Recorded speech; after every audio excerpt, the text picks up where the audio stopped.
This is my second go at this. So anyway, quick intro. This is a little corridor to give us a tool to help overcome any challenge or piece of adversity or wall or something that might be blocking you and stopping you from achieving the goal, the dream, whatever you're heading towards. And this was a corridor I was going to give on Pack the Park, but we ran out of time. So I'm going to put it here and share the love. So, what I want you to do is to understand this tool, to feel this tool. We're going to walk through a scenario and you're going to put yourself in the picture. Okay. Now, first of all, before you start, I want you to write down on a piece of paper or on your phone what would you do if you won the lotto and it was $20 million? Now, I know you'll be like, oh, I can't imagine that, JT. Oh, yeah, that's pretty hard. Well, okay, make it 10 million, whatever, 10 million, 20 million. What would you do with it? Start making the list, right? Is it the house? Is it the cars? Is it the holidays? Is it the security for the family and buy enough investments so that, there doesn't have to work anymore for the rest of the years? What would you do with all that money? So start jotting that down quickly. 5 things, 10 things. If you've already got that list, pull it out of your pocket. All right. And we're going to come back to that in this activity. Right. So here we go. We're going to start the scenario. Put yourself in this picture. You've woken up and you're going to start your day and you skip out of bed. And you're skipping and you're humming and you're whistling your way to the shower and getting breakfast because tonight you are heading away on this amazing event or function or holiday or something gathering that you've planned, you put a lot of money towards, that you've been looking forward to maybe for a year, maybe 2 years. Um, and it's now about to happen tonight. So you're pretty excited. So for some people, like last week, I had a lady, it was a 14-day girls' trip to Europe. One guy last week, it was 10 days to Las Vegas with the boys. One was going to see their grandkids for a whole 2 weeks. Whatever, just imagine, create this event. What would get you excited? Or what is it that you would be excited to go to tonight?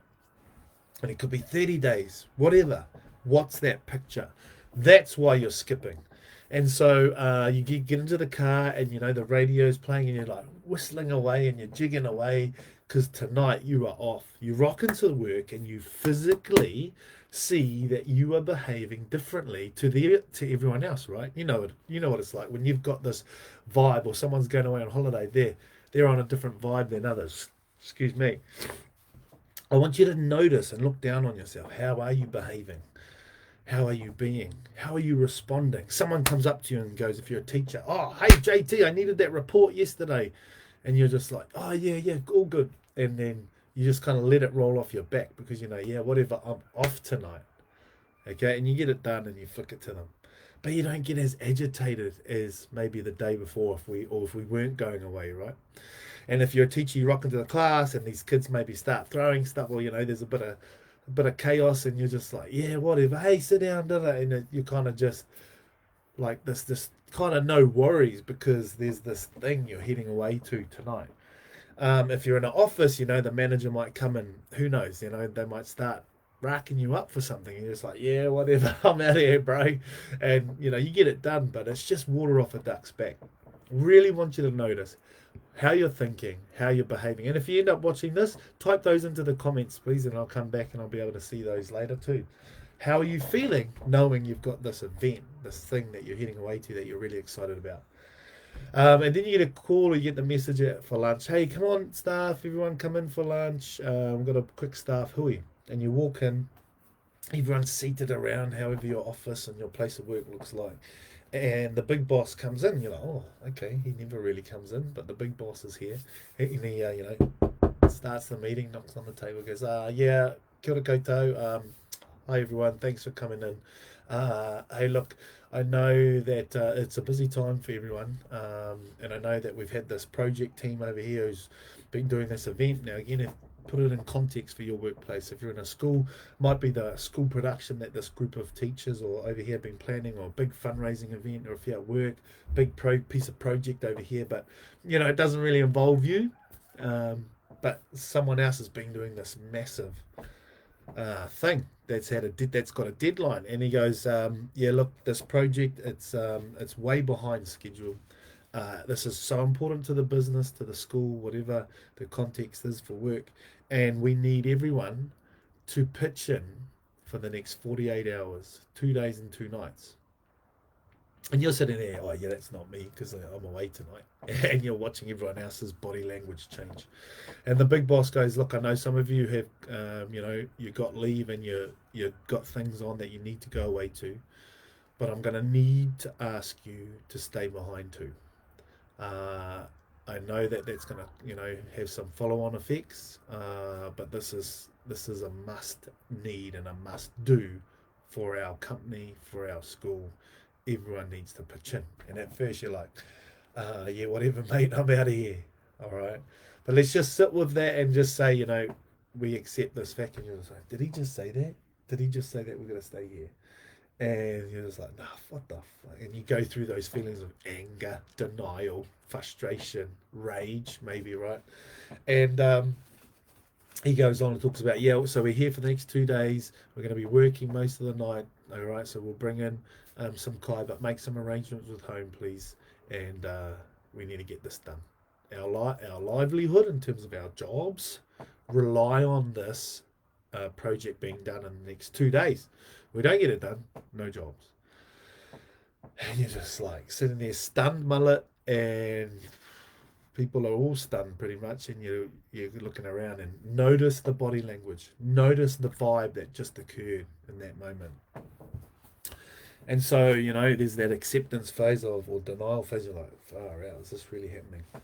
Anyway, you get on the phone, you make the arrangements, you say to whoever it is, hey, look, honey, look, team, I'm sorry, man, I can't come tonight. You guys go ahead, see if I can make it afterwards, or, maybe you can't go at all now, but I'm here for the next 2 days and 2 nights. And you make that call, you hang up, and you go back to your whatever your day-to-day work might look like.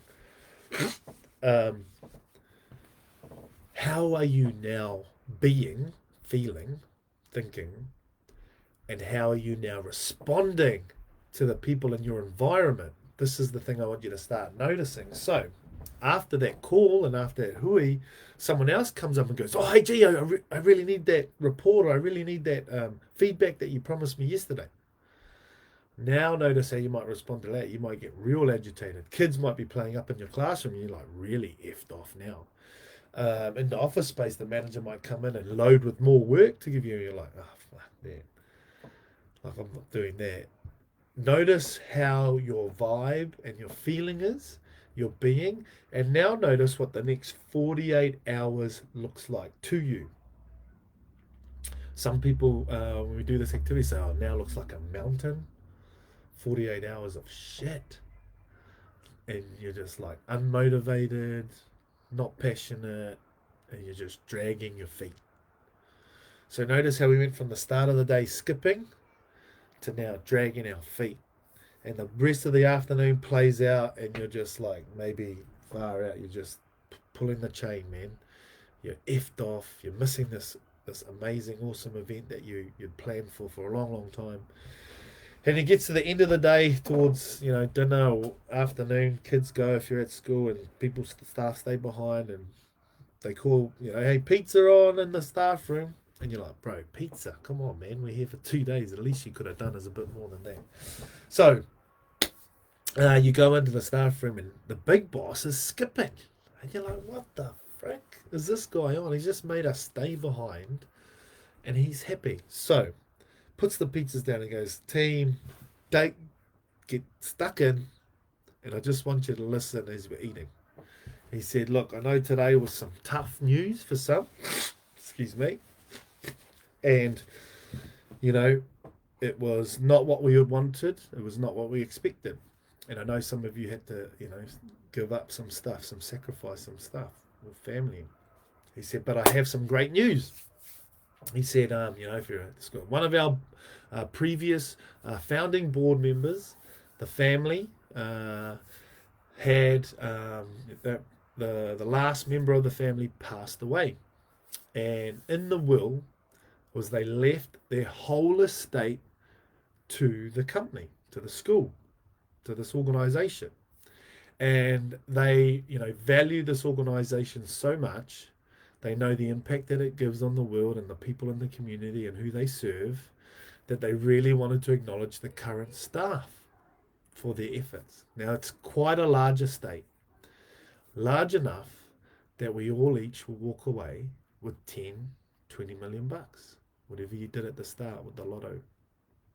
And at first, like before, you're like, this fella's on bloody P or something, you're like, can't quite believe it. You're like, can you just say that again? He said, yeah, look, I know it's hard to believe, but it's a large, large estate. They want to say thanks for everyone for your effort for this particular staff group.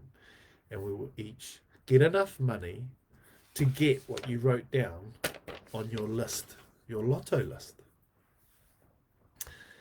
Now, I want you to sit with that, and I know sometimes people are, it's hard to believe because we've lost hope, all right, out there.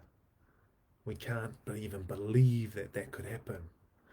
But let's just sit with that, and you look around, you talk to others, you're like, bro, are you serious? And he goes, serious. He shows the letter, it goes around the room, you're like, fucking hell, no way. There it is in writing. And you're just like, when you just been won something, given something, there's that period of disbelief.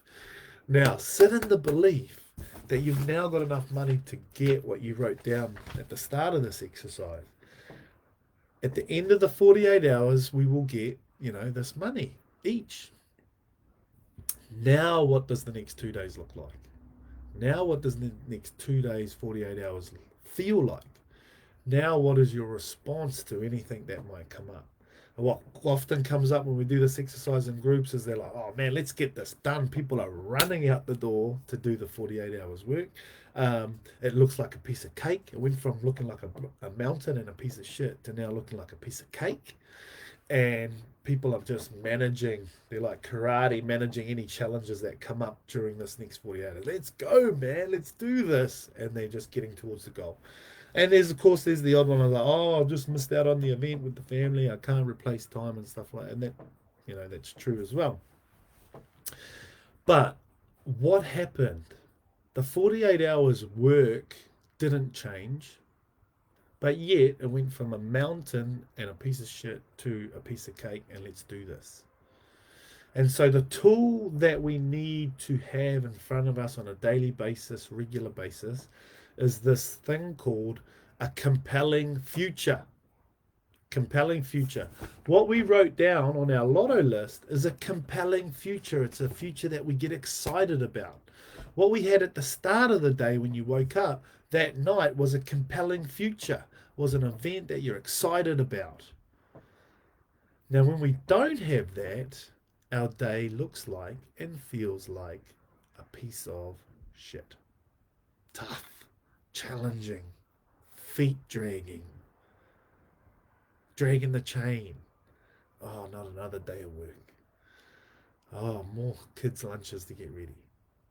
Oh, more meetings to go to. We drag the chain. So, compelling future, whānau. Vision boarding is another word that you can put in there. Now, just Google any of those things. I'll try and put some links in here to help you start creating a vision board or creating a compelling future. But what are we playing for? What's the future? What's the goal that you are playing for? Dictates how we experience the here and now. The challenges that come up every day, because they'll come up, that the compelling future dictates how we experience those challenges. Is it easy? Is it hard? Is it a piece of cake or is it a piece of shit? All right. Compelling future, number one tool to overcome any piece of challenge, any adversity. Go get it. Flick us a message if you've got any queries, and we'll put some links in here to help you create what that picture looks like.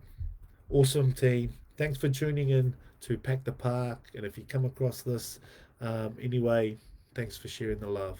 Ngā mihi. JT out.